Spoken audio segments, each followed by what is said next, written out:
जिसका मुकुट था, गंगा जिसके चरण पखारती थी, उस भारत की बात हम कर रहे हैं। उस भारत में, उस कश्मीर में आज लोग हमें गालियां दे रहे हैं। मैं एक बात कहूँ, मुसलमान के सामने आप उसके धर्म को गाली दे दो, भले वो नमाज ना अदा करता हो, भले वो अल्लाह ताला को ना मानता हो, लेकिन अगर मुसलमान के सामने उसके धर्म को गाली दोगे तो वो कभी चुप नहीं रहेगा। ईसाई के सामने उसके धर्म की आलोचना करोगे तो वो चुप नहीं रहेगा।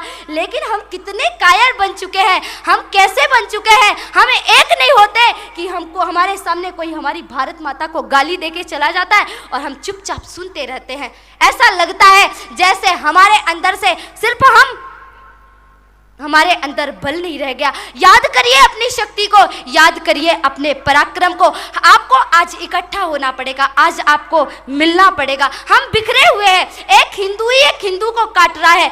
आज आतंकवादी हमले हो रहे हैं, किसके कारण?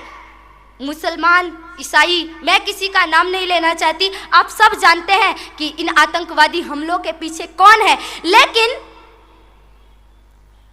इस आतंकवादी हमले के पीछे हिंदू भी है, क्योंकि एक लकड़ी को लोहे की कुल्हाड़ी कभी काट नहीं सकती। कुल्हाड़ी में लकड़ी का हत्था ना होता तो लकड़ी के कटने का रास्ता ना होता। लकड़ी को लकड़ी ही काटती है, कभी लोहे की कुल्हाड़ी नहीं काटती। हमें एक हिंदू ही काट रहा है।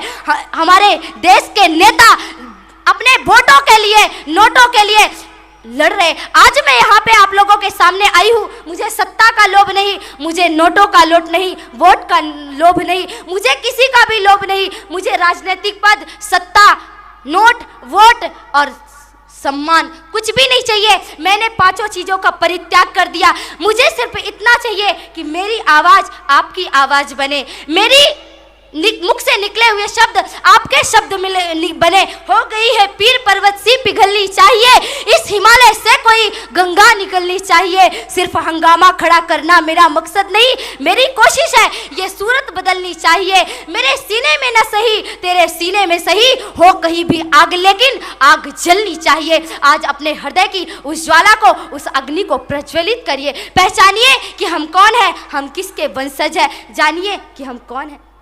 हमें एकत्रित होना पड़ेगा, संगठित होना पड़ेगा। पत्थर पत्थर जब एक होता है ना तो विशाल भवन बन जाता है।